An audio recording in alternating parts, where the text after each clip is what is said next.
Hello, this is Rakesh Rao from DesignSense Software Technologies, Bangalore. In this video, I'm going to tell you something about the new policy of BricsCAD licensing, which has been introduced by Bricsys since January 1st, 2024. When you purchase a license of BricsCAD, most likely it is a perpetual license, and this license can be activated on a computer where you are using it. Now, there is a process of deactivation and reactivation. You can transfer this license to another computer multiple number of times without any restrictions. However, for this to happen, you have to follow the deactivation procedure very strictly. Now, the deactivation procedure is simple.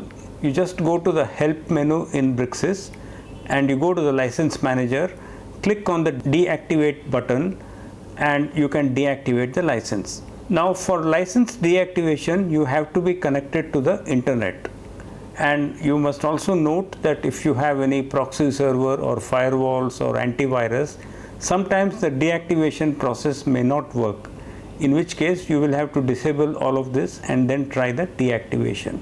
Now, when you have successfully deactivated the license, you get a message which looks like this. And this message is the only confirmation that your license has been deactivated. So if you don't get this message, then you should not assume that your license is already deactivated. You have to get this message. Now, there is a way that you can check whether really this license has been deactivated or not. And that is by going into your customer portal. So you can log into your customer portal on bricsys.com using your registered email ID and enter your password. Once you enter and you click on the license key which you have just deactivated or tried to deactivate. So if you have deactivated it, you will see that there will be no activations shown for that particular license key. Now, for some reason, if the deactivation was not successful, then you will still see that that license is deactivated there.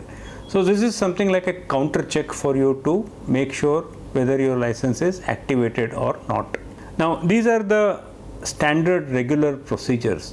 Now, what has changed in the license policy is that every user is now allowed to activate and reactivate using this procedure. But in some cases, the users have a problem. Why? Because sometimes their computer was formatted without the license being deactivated, or your computer may be stolen, or your computer may be scrapped, or in some companies people are using rented computers and they have been returned to the vendor and the licenses have not been deactivated. Now, these are all genuine reasons why someone has not been able to deactivate, but as per the Bricsys policy, you have to follow the rules. Our responsibility today is to make you understand and make you aware that these are the rules. So if you are using rented computer, if you have a possibility that you will format the computer or upgrade the computer, it is your responsibility to ensure that the deactivation procedure is done properly. Failure to follow these rules may cause some problems later, and I will explain to you what those problems are.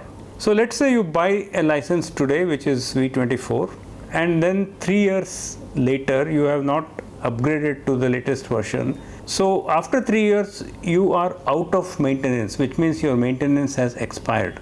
So at that point, if you come to us and ask for help in transferring your license to another computer, of course deactivation, reactivation is possible anytime, but if you have lost access to your computer at that time, then there is a third option available, and it is called as revoke. So be very clear that revoke and deactivation are different. Deactivation is the normal process of transferring your license, while revoke is the forcible method by which you are cancelling the license. So it is like saying that I don't know what happened to my license, it is gone, so I am going to forcibly cancel this license. This is called revoke. Now, there is a difference. Revoke can only be done twice for every license. So 3 years later, if you come to us, then the only option is to revoke. And like I said, if you have already used up your 2 revoke options, there is no third attempt of revoke. Only 2 times it is possible.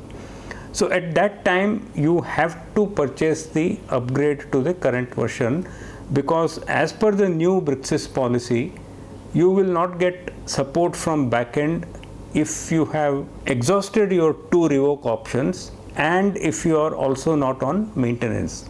So if you are on maintenance, there is no problem. BricsCAD backend team will help you to revoke the license and get you transferred to another computer. But if you are not on maintenance and if your both revokes are exhausted, then you have to upgrade. There is no other way. Now this is an extremely important statement I am making, and extremely important for you to understand this clearly, because it is not a policy that DesignSense has made. It is a policy from BricsCAD. It is applied globally, and if you don't follow this procedure, or then we will have no option but to ask you to upgrade at that point of time. So I hope I have made the BricsCAD licensing policy clear to you, how it works, what is deactivate, what is reactivate, what is revoke, and I hope that you will be able to follow this and not have any problems. Now one small note is that this applies only to standalone licenses and not to network licenses, because network licenses are on the server and it functions in a totally different way. So this applies only to standalone licenses, but it applies both to perpetual as well as rental licenses. In both cases this is applicable. So I hope it is clear. Let me know if you have any questions. Thank you for watching this video.